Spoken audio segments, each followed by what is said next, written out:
Untuk pertama kalinya dalam 14 bulan, Luke Shaw menjadi starter untuk Manchester United. Shaw dikecam oleh pers Prancis karena penampilannya sebagai pemain pengganti saat melawan Lyon di Liga Eropa. Tetapi Ruben Amorim tetap percaya kepada pemain berusia 29 tahun itu untuk menjadi starter di Vitality Stadium. Patrick Dorgu mempertahankan posisinya sebagai bek sayap kiri, dengan Shaw masuk ke sisi kiri dari 3 bek. Dan disitulah masa depannya di bawah asuhan Ruben Amorim.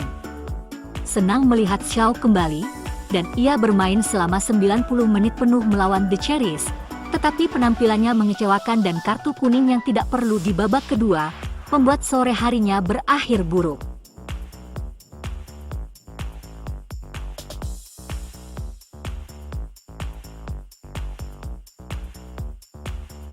Liga Primer telah mengungkap alasan gelandang Bournemouth, Tyler Adams, terhindar dari kartu merah. Adams melakukan tackle keras 2 kaki terhadap Alejandro Garnacho dalam pertandingan Bournemouth dengan Manchester United.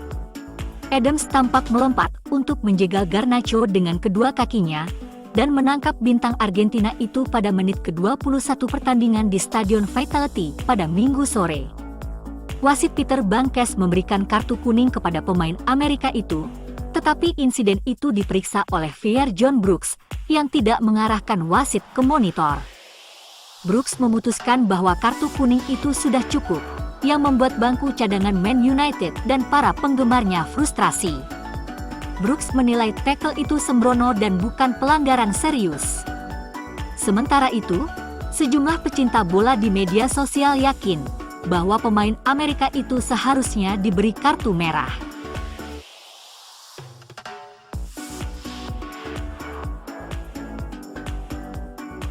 Rasmus Højlund akhirnya mencetak gol lagi. Berkat golnya di masa tambahan waktu, MU tidak jadi kalah ke-16 kalinya di Liga musim ini. Gol ke gawang kiper Bournemouth, Kepa Arrizabalaga, merupakan gol keempat Rasmus di Liga Premier musim ini, sekaligus gol ke-9 dari semua kompetisi. Manchester United melepaskan 25 tembakan hari ini melawan Bournemouth, jumlah tertinggi mereka dalam satu pertandingan di Liga Primer musim ini. Gol semata wayang Højlund mengindikasikan kurangnya rasa haus gol setan merah. Satu detail yang terlewat oleh para pengamat adalah jasa Chido Obi. Masuk di sisa 15 menit waktu pertandingan, Obi langsung membahayakan gawang Kepa dengan tendang kerasnya. Konsentrasi bek-bek lawan pun terpecah. Di saat Huijsen dan Zabarni mengawasi Obi, Højlund yang tak terkawal sukses mencuri gol.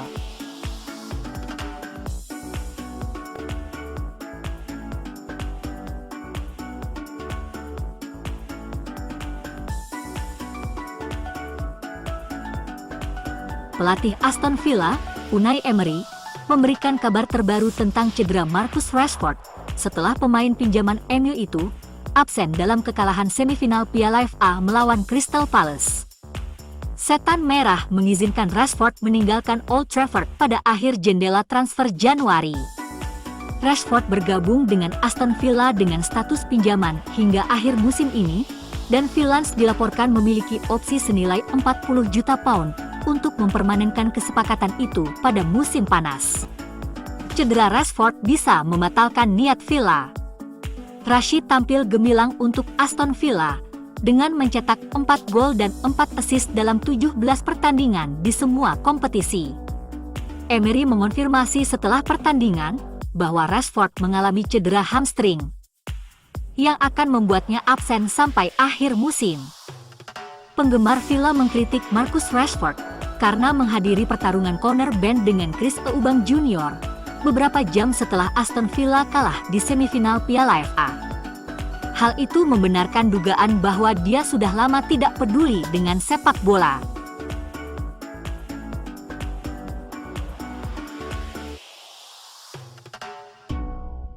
Inter Milan, Man United, Chelsea, dan Benfica semuanya tertarik untuk merekrut gelandang muda Boca Juniors, Milton Delgado. Hal ini dilaporkan oleh media Argentina, El Crack Deportivo. Delgado telah menjadi salah satu talenta muda yang berasal dari Akademi Boca Juniors. Pemain berusia 19 tahun tersebut telah tampil sebanyak 8 kali di Liga untuk Boca musim ini. Bermain terutama sebagai gelandang bertahan, Delgado telah menunjukkan kedewasaan dan keserbagunaannya. Sejauh ini, ia telah membantu 1 gol untuk Boca. Duo Liga Primer, Manchester United dan Chelsea, jadi pengagum berat pemain berusia 19 tahun tersebut. Dan dari Portugal, Benfica, yang telah menikmati banyak kesuksesan dengan merekrut pemain dari Argentina. Kemudian, Inter Miami juga tertarik untuk membawa Delgado ke Amerika Serikat. Menurut El Crack Deportivo, prioritas Boca adalah mempertahankan Milton Delgado dalam skuad mereka untuk Piala Dunia antar klub musim panas ini. Namun, raksasa Argentina itu akan terbuka untuk menjual remaja tersebut di musim panas. Saat ini tidak ada klausul pelepasan dalam kontrak Delgado dengan Boca. Namun, menurut laporan El Crack Deportivo, klub Argentina itu ingin memasukkan klausul 20 juta euro dalam kesepakatannya.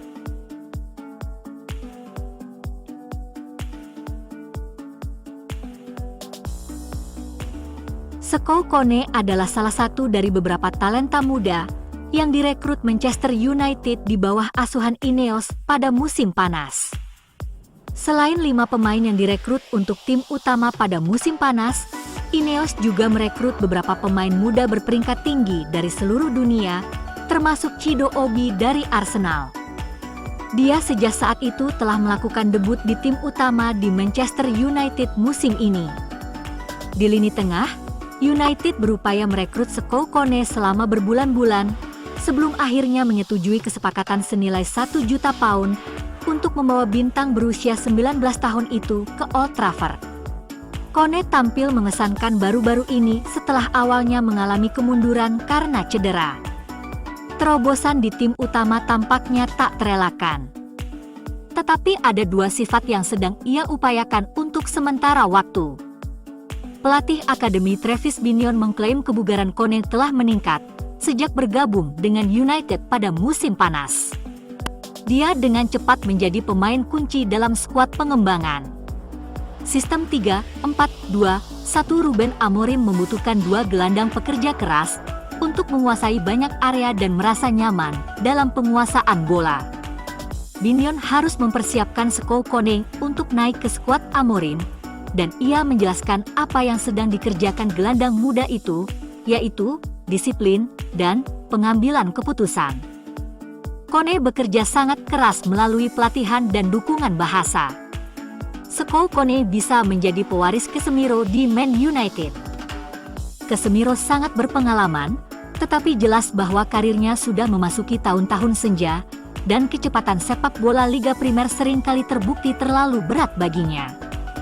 Kesempatan pertama Kone untuk Amorim kemungkinan akan tampil mengesankan dalam tur pasca musim Asia 2025 dan tur pramusim Amerika Serikat. Pemain seperti Kobbie Mainoo dan Harry Amas sama-sama tampil mengesankan dalam pramusim sebelum masuk ke dalam skuad tim utama.